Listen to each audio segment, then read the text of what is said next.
May nakikita kaming bear. Bear? Di ba snow na snow? Doon na!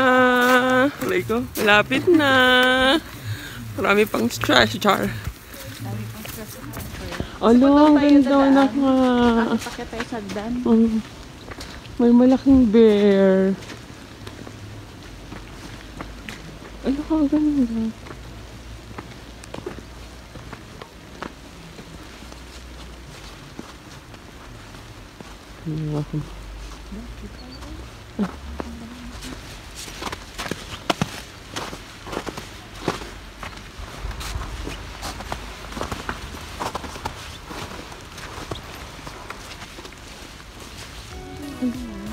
Ang ganda. Ganda ng bear. Ang laki guys. Sige.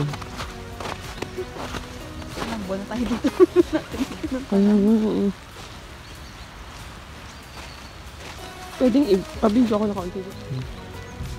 Para nasa video.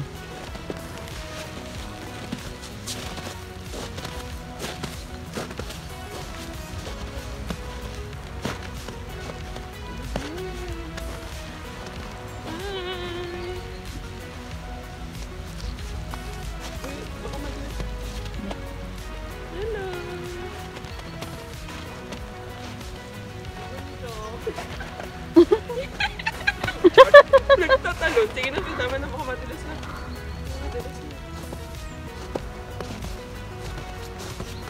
Thank you. Charan!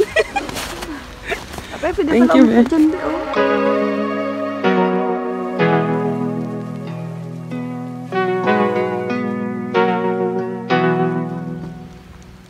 Uy, ang laki ng teddy bear. Teddy bear. Uy. Ganda.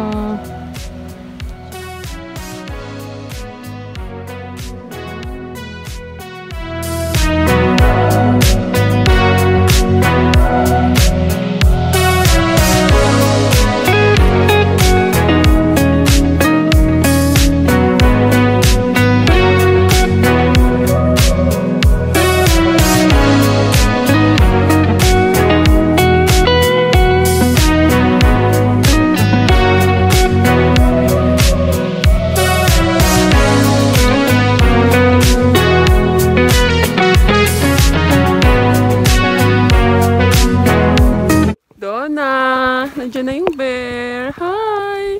Next time kasama na natin yung asawa natin. Yay! Rat, yay! Bye-bye. Kakain muna kami. Bye! So, dahil stress ako at kami pala, stress kami, kakain muna kami dito guys. Yung favorite namin na restaurant. Hello! Tebe! Yo! Now we're planning to order. Kasi daw, stress daw kami. Stress kami. Charan! Sarap ng food dito, guys. Okay ba? Congratulations. Thank you. Itos. They miss Arabic food. So, they will come here, yeah, to eat also this one. Hindi halatang gutom yan. Yung isa, ite-take out. Hindi niya kaya, guys. Ayan, no, i-take out pa niya yan. Ano ba kasi wala pa? Gutom yarn. 1 week later. Hello guys! Good morning! So ayan, time check. It's magwa 1 PM na and maichichika ako sa inyo guys. And actually, 1 week na tong nangyari. But since dahil medyo mahaba yung off natin, so nakapag-vlog tayo. And inayos ko nga pala yung room ko. Pakita ko lang muna sa inyo guys. Tcharam! Diba? Snow pa rin guys. As usual. Start na siya ng snow. And yeah, continuous na siya. And yan yung study table ko. Hindi ginilagay ko yung silya ko. Medyo messy pa yan. Yan dapat, empty dapat yan eh. Pero hindi ko pa siya nagagawa. And nilagyan ko siya niyan. And yan.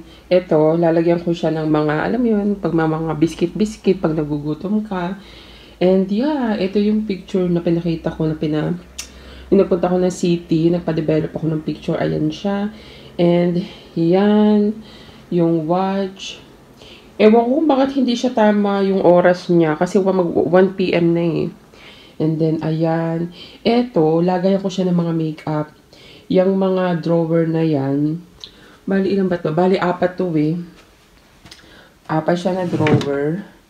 Ay, hindi pala. Oo nga, 4. Kasi nasa ilalim yung isa. 4 siya. Lalagyan ko siya ng mga makeup. And then, yung mga blower ko. Basta more on beautification siya.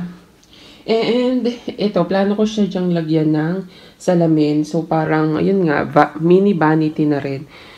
And nakakatuwa nga pala, binili ko nga pala yung set na yan na bedsheet sa, saan nga ba to? Sa Temu. Napakamura sa Temu. And yung ang ganda niya, ang ganda ng color. Worth it man siya. And ito dati ko pa siya. And then yan, napakasimple lang. Charan. And then para ganahan tayo sa study. Sorry, nandito pa yung suklay. Anyway, chika time! Hello guys! So, ayun. So, it's me again. And, yeah, nag-lipstick lang tayo ng konti kasi aalis tayo. And, ano bang ganap ko?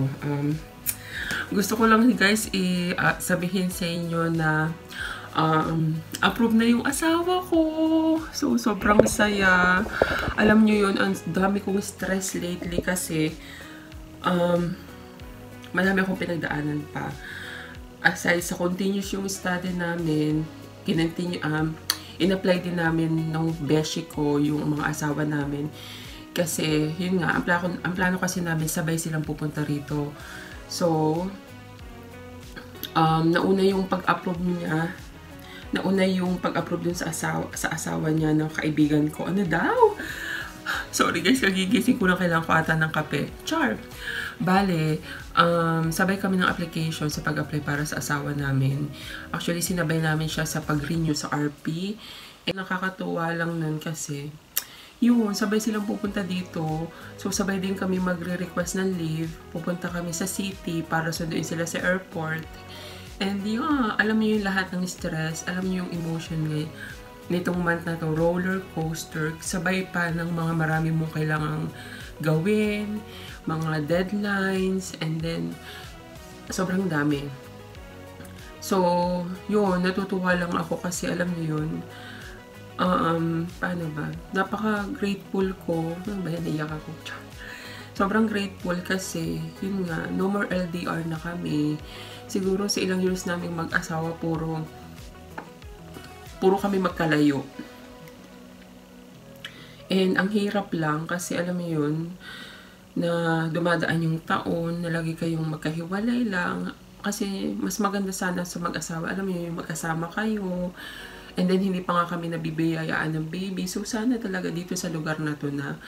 And siguro sabi ni Lord, isa-isa lang, isa-isa kong ibibigay sa inyo. And yung pinagdaanan ko rin, bago ako makapunta dito, hindi rin siya biro. Ang daming exams, hindi ka makakapunta dito kung hindi mo na ipasa yung exams na yun. And then pagdating mo dito, continue study ka pa rin. Hindi ko lang siya talaga madalas sabihin sa mga social media ko kasi mas gusto ko yung i-keep yung hanggang maaari, mas gusto ko na private na lang ba. And then, yun, saka ko lang siya i-chika pag medyo okay na. Parang yun ang nangyari sa akin sa Saudi guys, na nagulat na lang sila nung nagawa ko ng letter for resignation. Kasi para sa akin, mas gusto ko yung I keep my mouth shut muna kasi alam niyo yun, mas gusto ko yung tahimik, smooth lang yung process. And then, yeah, saka ko na lang talaga sasabihin pag talagang yun, sure na talaga. And yun, sobrang thank you talaga kay Lord sa lahat ng, alam mo yun, blessings na dumarating sunod-sunod. Dati, parang sunod-sunod din yung kamalasan sa buhay ko. Marami akong pinagdaanan, pero hindi ko na kailangang i-elaborate pa lahat. Pero, kung yung dati, sunod-sunod yung kamalasan ko, this time naman, sunod-sunod yung blessings na dumarating sa akin. So parang naiiyak ako minsan kasi nga, syempre, yung lahat ng pinagdaanan mo, worth it naman talaga. And, yeah! And kaya nga pala din ako nag-vlog. Bigay segue. Kaya nga din pala ako nag-vlog ngayon kasi nakatanggap na ako ng text and email. And then sabi, for collection na daw yung sa resident card ko kasi nirenew ko siya.